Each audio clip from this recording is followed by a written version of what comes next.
How's it going, guys? So I'm here with my Smackdown review, and first things first, we got to talk about the Peacock censorship. As we always do, we're going to delve in a little bit what happened on Raw, what happened on Peacock, and what's going on in the world of professional wrestling.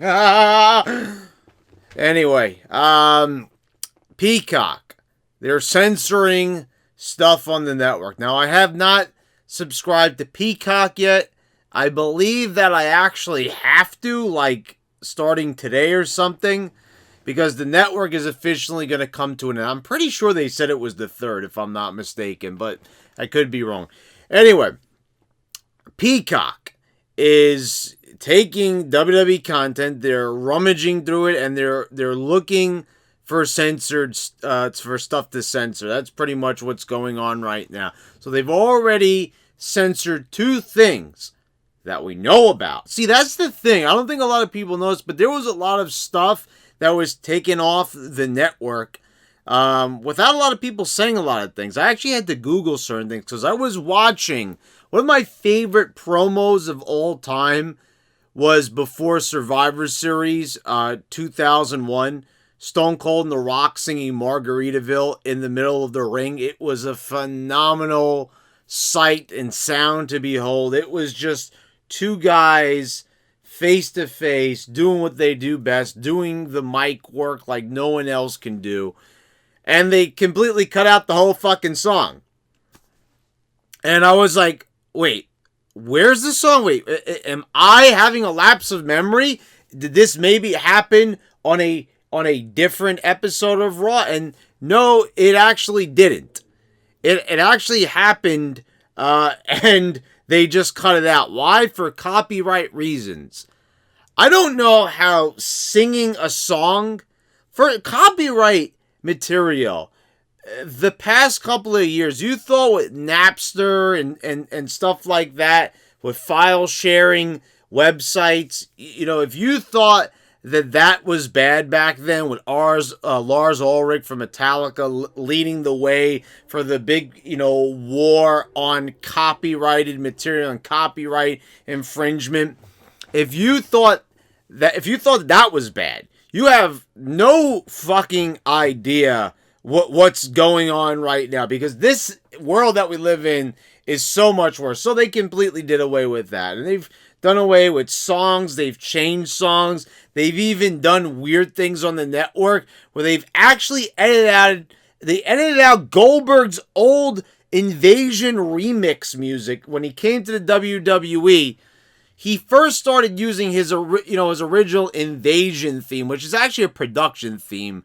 WCW didn't even, they didn't compose that. Jimmy Hart didn't actually compose that song. But they changed it. Jim Johnson did a pretty good remix of the music, which to me, I'm kind of torn on. It might actually be better. But anyway, they actually went back and they edited out his newer theme to put in his old theme. And I'm just saying to myself, first of all, when you do that, it also fucks up with the crowd noise. Like the commentating is fine, but there's no way they could properly mix it so the crowd still stays at the same volume. So they have completely fucked up every single time Goldberg makes an entrance on pay-per-views when he had that theme. I think he might have had his WCW Invasion music and that's actually the name of this song, is called Invasion. I think he might have had it when he went on to Backlash, but he had that song for some of his run, but not for all of it. You watch the network, you think he had it for all of it, and they ruin. And the crowd is a big part of a wrestler coming out, so they've been doing this for a long time on the network. They've been doing more nonsensical things, but this, they're actually going back now, talking about Peacock. They're going out, they're editing out, they edited out Roddy Piper versus Bad News Brown from WrestleMania 6. They've also edited Vince McMahon and John Cena, where he calls him the N-word, and Booker T says, "Now tell me you didn't just say that." A funny moment, a surreal moment, but a funny moment nonetheless. these things are far too offensive. They're problematic. So they gotta go, apparently. So, yeah, this is not going to be a pretty sight. You know, with NBC now owning this content temporarily, they're going to run roughshod on it. They're going to completely make WWE, you know, as clean and sterile as possible. And we already have a pretty clean and sterile product, but, you know, at least, remember, it was like, oh, well, at least we can go back and we could just, you know, watch this content. And okay, there's reasons why they edited. There's stupid reasons, like I said, with the Goldberg music, which makes no sense whatsoever. It's like a preference thing on WWE's part, but they're actually ruining entrances by doing this, like entrances that you probably want to watch, because the crowd is usually hot during the Goldberg entrance, so they completely neutered that. So now we've got this going on now on Peacock, which is just censorship because it might be deemed offensive. No one's actually complaining about it, but this is what we're seeing in society right now. I don't think I really have to get into it too much, but there's cancel culture going on, and companies now have some sort of weird fetish where they like to actually cancel themselves because they don't want bad PR, and they don't want, like, a frivolous lawsuit or something. So for somehow, some way, this content existed on the network. It has existed there since 2014. Because in 2014, when the network went live, they actually had all the pay-per-views right from the offset. Most of the major ones, anyway. And now, oh no, they're too problematic. So we got to just scrub them off. You know, like, and it's going to be pretty much everything that can, you know, probably talking about race or anything like that. They're probably just going to edit it out. You could only imagine the type of stuff they're going to do with the Divas. They're going to do stuff with the Attitude Era.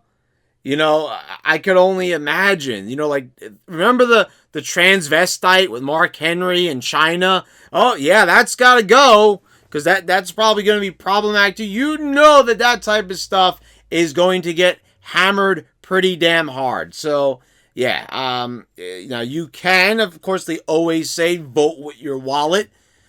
But I know a lot of people are going to go for it. I'm probably going to sign up for it too. Because, you know, there's stuff that I want to watch on there still. But I don't know. I mean, I'm thinking about it. I have to see how far they go with it.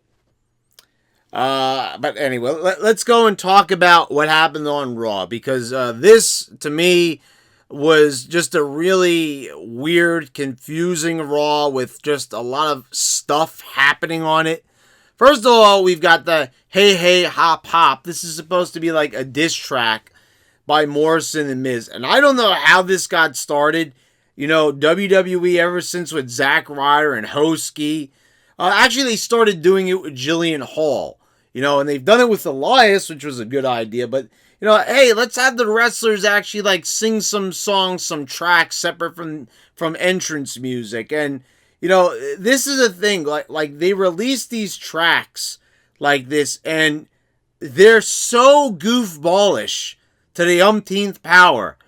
I mean, they're hopping around in fucking bunny suits. And this is supposed to be a diss track?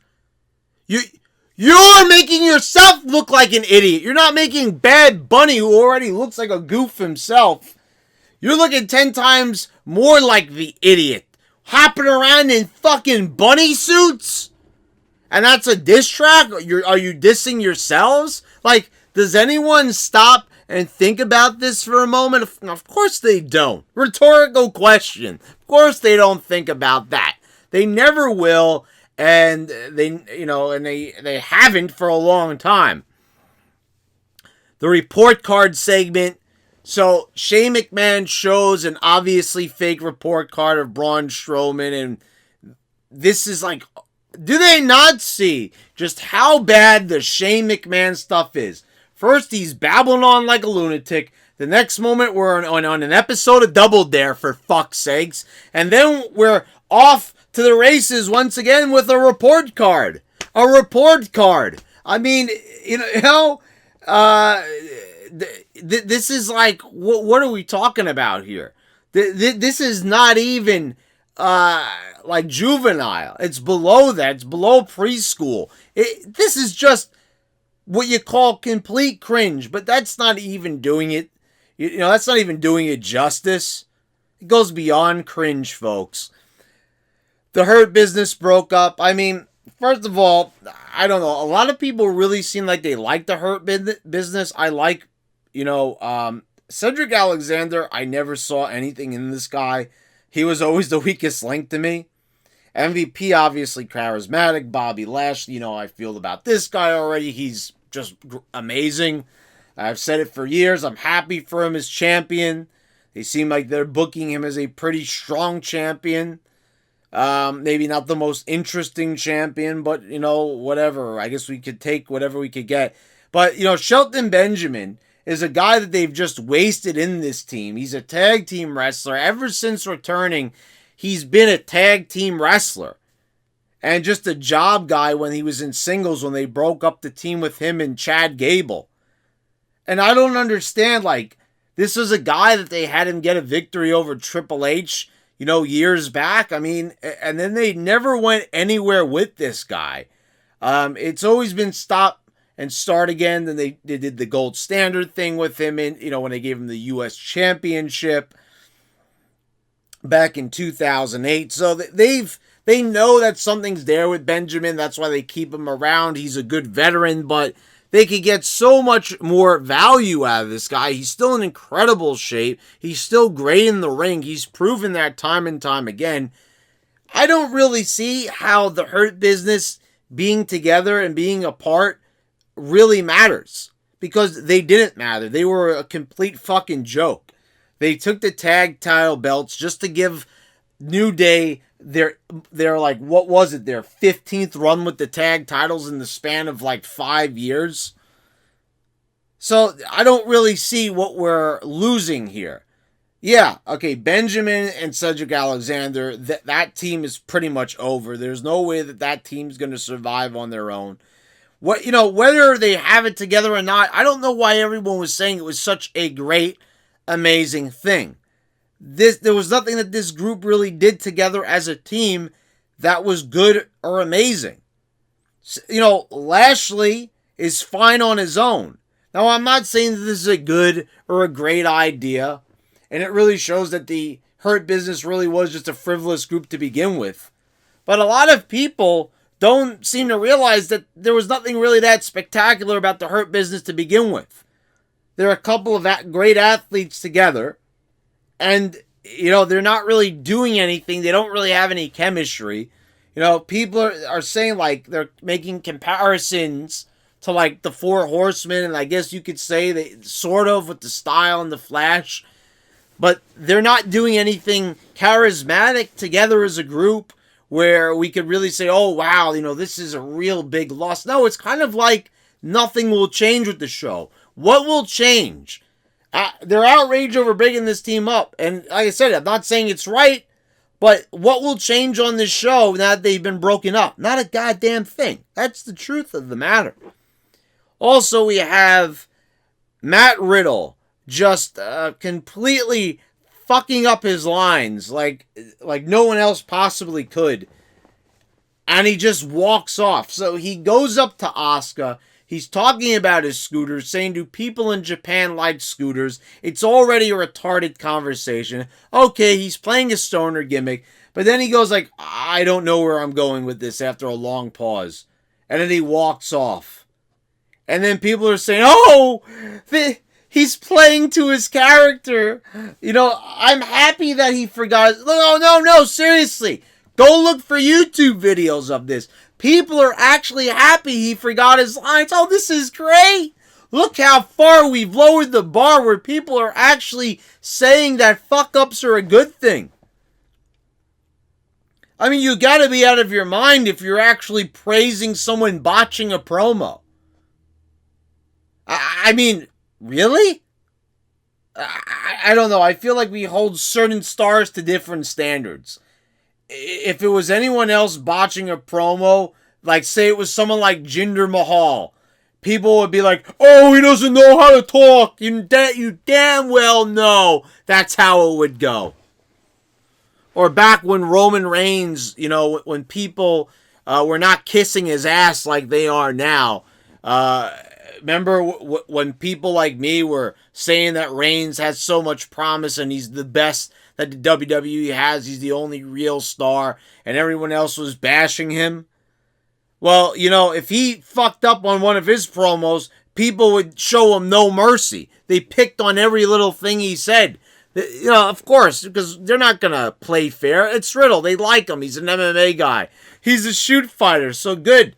Give him a pass. He fucked up his promo on live TV. He's supposed to be a professional. He works for the biggest wrestling company in the world. Oh, no, it's perfectly fine. He's playing to his character, even if it was unintentional.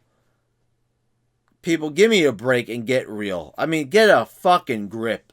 If that is the point where you're at, where you're praising something that's bad and saying that it's good, you've blurred the line between complete idiocy and just complete ignorance. You have really just crossed over into complete retardation mode.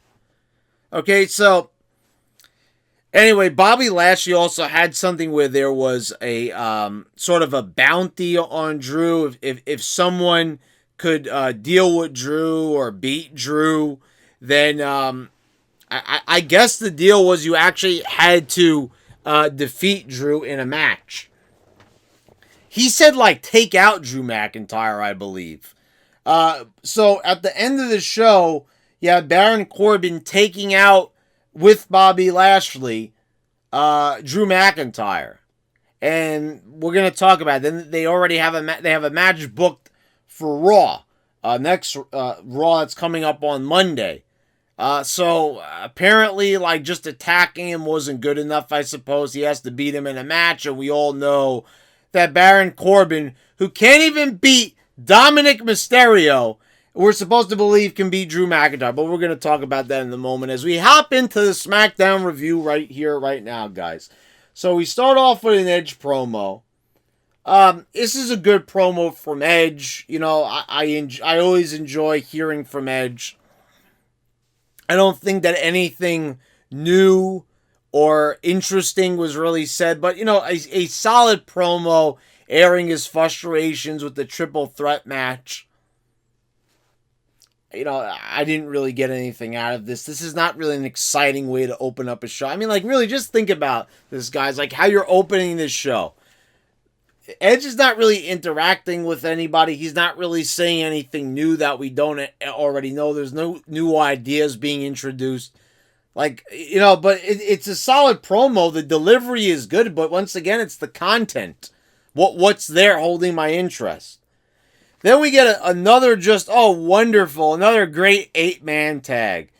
Ziggler, Rude, Otis, Gable, defeating the Goof Profits, which I'm going to call them from now on, and the Mysterios. Once again, you have got the Street Profits, where you've got, Angelo Dawkins, who's just completely out of shape, and Montez Ford, who's just, screaming like a fucking moron half the time. This guy, I don't understand how people are entertained by these fools. They are complete goofs, which is why I'm going to give them one of my classic nicknames here, the Goof Profits. I think that fits them quite nicely. So, what can really be said about a match like this? There's no point or purpose to it. Just a bunch of guys hitting a bunch of spots at rapid fire pace. Okay, good. It's not really bad or anything like that, but we see so many of these, it's tiresome. I talked about this back in the day. It was so rare when you would see an 8-man tag, and when you saw one, you got excited. But now, they're on every show, so who the fuck cares about them? And they all involve people that are, it's not doing anything for them. They're not over. Like a guy like Otis, there's a lot of promise there. He seems very comfortable in this new heel role. But we haven't had any time to adjust to him or really get to know this new character because he's being thrown in 6-mans, 8-mans. I mean, really, there's no room for growth. There's nothing here. Seth Rollins is yelling at Cesaro in his high-pitched voice. Corey Graves is in the ring. Once again, we've got just Seth Rollins, yeah, never, I gotta get, like, just yelling at the top of his lungs in that high-pitched whine, and just, oh my fucking God. Cesaro, take a swing, absolutely no charisma. Is anyone excited? And you know what's also just so funny about this? How he compares his matches to these great matches like the Mega Powers exploding. He's making all these comparisons to great matches of the past. And every single thing that he's naming is so much better. You know, and he says, oh, when you talk about, you know, Warrior and Hogan, you also got to talk about when I became the Kingslayer against Triple H. You know, and no one mentions those moments, and then he kind of switches it and says that his moments were superior, and no one believes that for a fucking minute. The minute when you bring up those matches in your promo, people are just going to realize just how shitty you are, Seth. Not only are we listening to a shitty promo, and almost every guy you name cuts a 10 times better promo than you. They're 10 times a better wrestler. They're 10 times more over. Their matches at WrestleMania were 10 times more over. Everyone you named is better than you. So you just made a complete fucking goof out of yourself by mentioning these people. And I don't recall if I mentioned it or not, but with Seth Rollins, he's doing the same thing as Sasha Banks does. Like the fake ass laughing, which we're going to talk about it later on as well in this review with another particular superstar. But he's been doing this a lot lately. The same thing with Sasha. Remember when she goes, all these weird laughs. Like, I get it's supposed to be a villainous laugh, but you didn't see anybody doing this kind of laugh. The first one really to do it was when Kane was unmasked. He used to like laugh a little bit. But these guys right here, like Rollins laughing, like why? I get it, he's cocky and everything, but like who goes around laughing constantly? Almost, you know, that's actually a medical condition, the involuntary laughing. The Seth and several other superstars have this unfortunate medical condition, because it seems that way to me. Natalya defeated Shayna Baszler in another weird roly cannoli pin, very reminiscent of Apollo Crews and Big E, who wasn't even on the show. He was just in a Snickers commercial. So okay, great. So anyway, just a total mess here with this. The camera angle they had on them, it didn't even seem like it was a good pin. And then just everyone starts rushing out one after another. We even have we even have Mandy Rose and Dana Brooke running out from Raw. They're not even on the show. Oh, what are they doing here? Well, I don't know. Maybe you would know. They're not supposed to be on this show, announcers. So they're running out there, and all these teams are pouring out. We've got Ruby Riott and Liv Morgan running out there. We've got Naomi and Lana running out there. Just all these different teams. I'm like, oh my God, stop! One after the other one. And the funny thing is, it's like they all have to wait until they hit their moves before the other team could run out. It just looks ridiculous. Why are they there? Who are they there? They're contenders. It's like, okay, well, every female team just run out now. Unbelievable. Just like a complete mess. Like, I'm looking at this and it just looks like a goofball parade. I mean, honestly, people here that like, why are they here? Why are they coming out now? Oh, I won my shot. So they're just running out there like a bunch of idiots. Then backstage, we got Billie Kay, who they just suddenly realized, oh, yeah, Billie Kay, the one that we really tried to get her over in the Rumble. Yeah, well, we're just going to give up on her. And they completely forgot about this girl. And she's in the back and she hands her resume to Carmella. Okay, so like, Billy was actually putting on a very entertaining performance the past few weeks when she was on the show, and she was really starting to really grow on me. I talked about this time and time again. I said she was showing more personality than a lot of the guys. And then they just completely just forgot about her. I mean, I honestly think that they've done this before. They forgot about her. They just completely just let her slip their minds. And they didn't write anything for her on the show. It's as simple as that. Then we get Sami Zayn and Logan Paul and this red carpet event. And this, he shows the trailer to his documentary. And this was really good. Sami Zayn, just everything about this guy, his mannerisms, the way he is probably, to me, one of the most improved wrestlers I have seen in recent memory. I mean, you could go back and you could check my old videos out from a few years ago where I would just bash on Zayn. This guy has no personality. He doesn't have the look. He doesn't have the charisma. I was like, this guy doesn't have anything. He's just an indie darling. And that is the reason why people were saying he deserved to be there. He's over with the indie marks. But now we've got Sami Zayn totally changing his look, totally changing his personality, finding a character that suits him, and going full on with it. And it is spectacular. And it's not like this guy even grows complacent. He tries as best he can within the little box that WWE gives him with the terrible creative. This guy is working miracles for himself. And I talked about it. He got in between Edge and Roman Reigns. And this guy became the most over person, the most entertaining person in that ring. And you know how much I love Roman and Edge, but they're not doing anything to excite me lately. This video about how he had the, he had the conspiracy board, and you had like an aluminum tray glued to it. It looked completely ridiculous. It reminded me of Charlie from It's Always Sunny in Philadelphia, where he tried to show, how the mail gets to where it needs to go. That's a famous meme.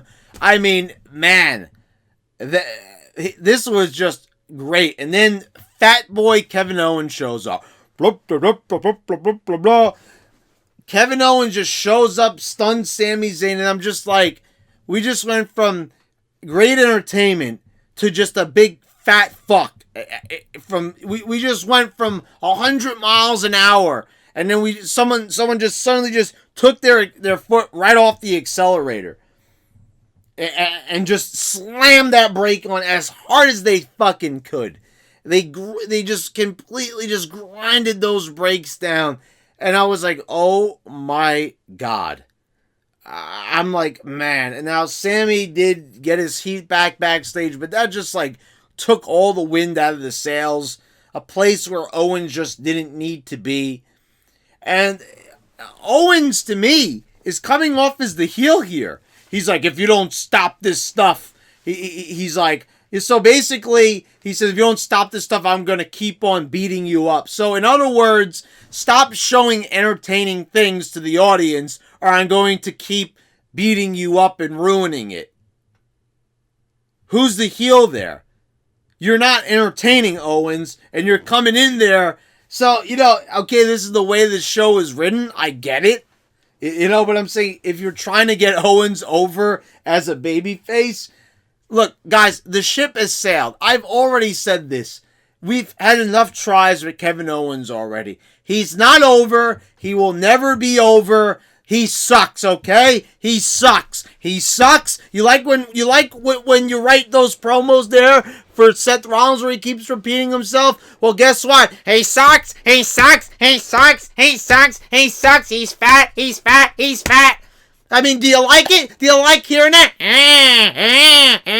Like, come on. It's enough already with this fucking show. But yeah, the Zayn segment was good. I really liked the trailer. It was entertaining. Logan Paul appeared. I don't know what this does. I don't really see this really getting any ratings, quite frankly. I know he's popular and, YouTube and everything, and appearances he's made and the fights and all that, but anyway, let's move on.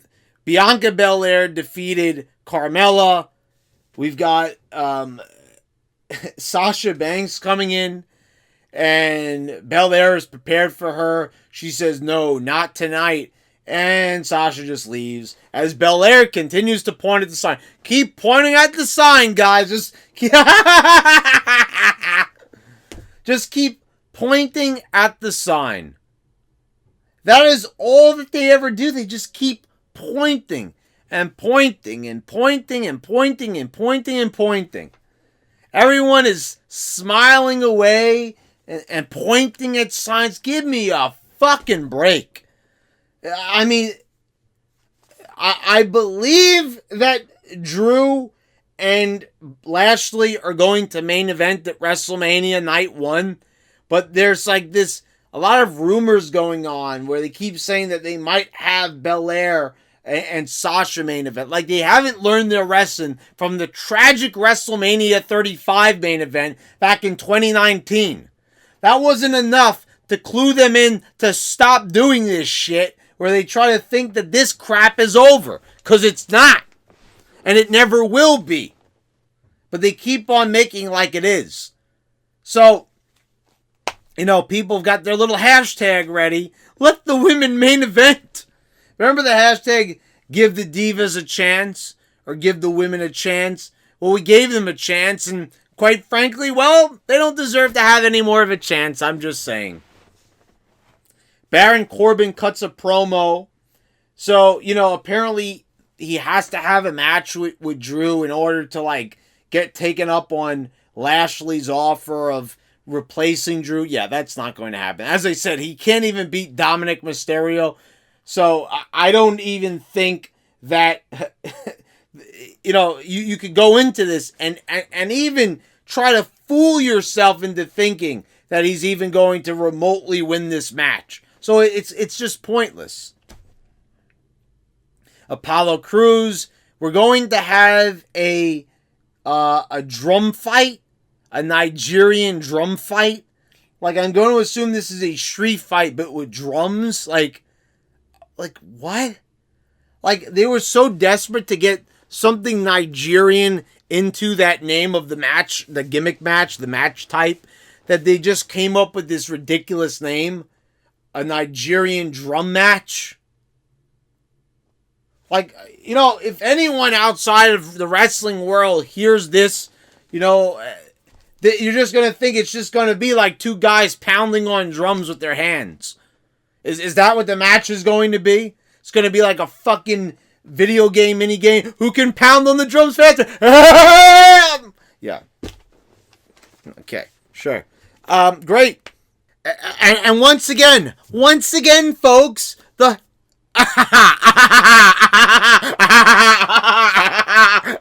what's with all the laughing? Apollo Crews also has been inflicted by the same unfortunate sickness of involuntary laughter as Seth Rollins. He can't stop chuckling. He's got a case of the chuckle-wuckles. Keeps on fucking laughing constantly through this whole promo. Even more laughter than Seth Rollins. With that accent of his. Just the constant laughter to punctuate things. It's a placeholder as they think of their next line or the next thing to say. And quite frankly, it's getting... How many wrestlers are going to do this? I mean, really? Sasha? Apollo Crews, we've got Seth Rollins. Sasha Banks takes the cake. As annoying as Seth Rollins' voice is, Sasha Banks' fake laughter is the mother of all fake laughter as far as it comes to being annoying as fuck. You've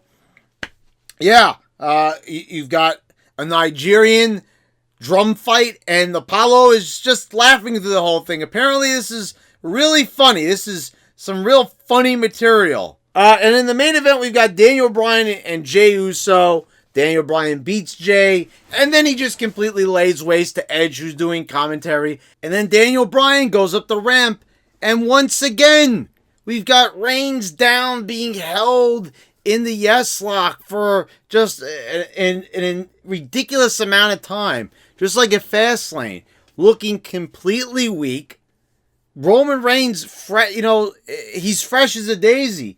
But Daniel Bryan, he's got him locked up. He's beating up Reigns after a street fight. Like it was a walk in the park against Jey Uso. Getting to beat up two guys that are bigger than him. Like, okay, is anyone looking at this and just saying, isn't this just a little bit hard to believe? Just a tad bit, right? Wouldn't you say? Guys, this is just like, are they just honestly, purposely just trying to fuck up WrestleMania? Every year it's the same thing with them. They had a good thing going. Roman Reigns versus Edge. Edge hasn't been in the ring in so long at WrestleMania. And how hard could it be? How hard could it be? The 10-year anniversary since Edge has stepped foot in a WrestleMania ring. And now we gotta just, you know what? Let's put Daniel Bryan there for no good reason. Never mind that he's uncreative and he could just easily insert himself in here with the necessary approval from McMahon. I don't even know what to say. I mean, just wow. Wow. Why would you just have Daniel Bryan lay waste to your champion? Lay waste to Edge? Who's believing this?